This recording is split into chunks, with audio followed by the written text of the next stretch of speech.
For thousands of years, the culture of ancient Egypt has been admired and coveted.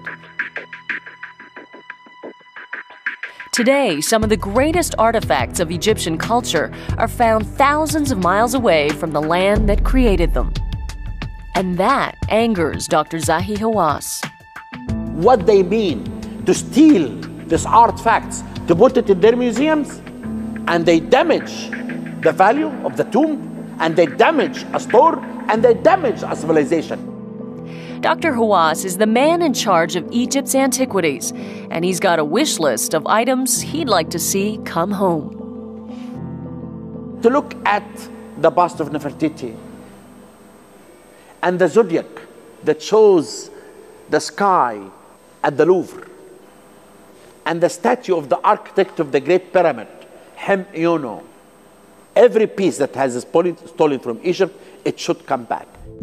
At the top of his list is the greatest prize, the Rosetta Stone. It was really my dream to see in a hall at the Cairo Museum, looking at the Rosetta Stone. It is the icon of our Egyptian identity. The Rosetta Stone, arguably the most important Egyptian artifact ever unearthed. This nearly 1-ton rock is engraved with messages in ancient Greek and 2 hieroglyphic scripts.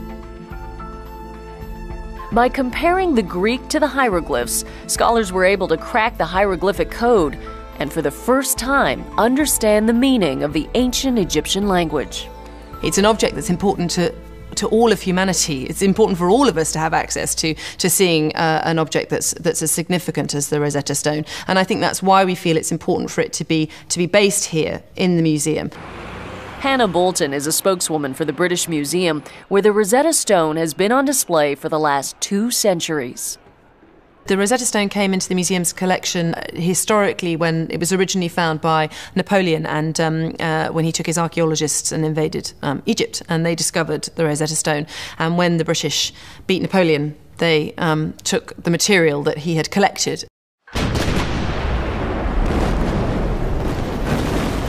So the British seized from the French what the French seized from the Egyptians.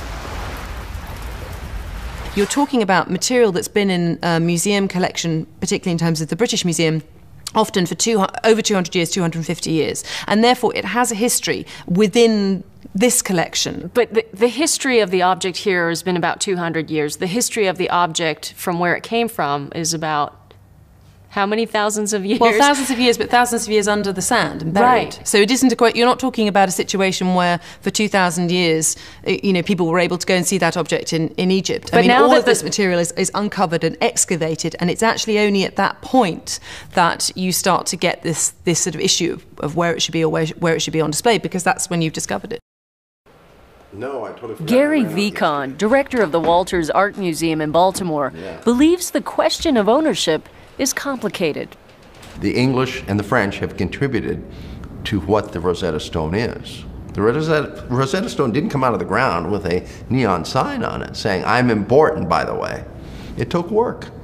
It took knowledge. And that, I think, has to translate into some sense of at least metaphysical ownership. What if, just say if, Egyptians had invaded Britain 200 years ago. They had found stones, massive stones, and carted them back to Egypt. And there Egyptian scholars discovered what they are, or what we now know as Stonehenge. Would Britain not be right in asking for their return? I think, again, we come back to this issue about ownership, and I think the then trustees, or the trustees that ended up being set up to run the Egyptian Museum, if you like, would probably use the same argument that the trustees of the British Museum use here, which is that actually, that there is a need and there's a great benefit to having a museum of world civilizations. Because you're able to compare and contrast, there's always new things you can learn, there's always new connections that you can make. I need one person to come and debate with me, to tell me this sentence, that you keep these monuments outside of Egypt, it has a value. The value of it is in Egypt, not in these museums.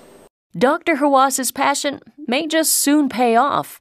He's asked the British Museum to allow the stone to be exhibited in Cairo for 3 months when Egypt's new Giza Museum opens in 2012. We lend many thousands of objects to many hundreds of museums every year, and subject to fitness to travel and conditions and conservation and so on, there isn't any reason why aspects of the collection can't be sent on short-term loan to anywhere in the world.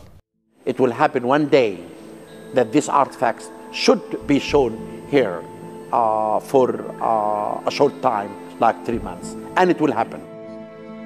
And perhaps this stone that once brought about such understanding centuries ago still has the power to unite people of two great cultures.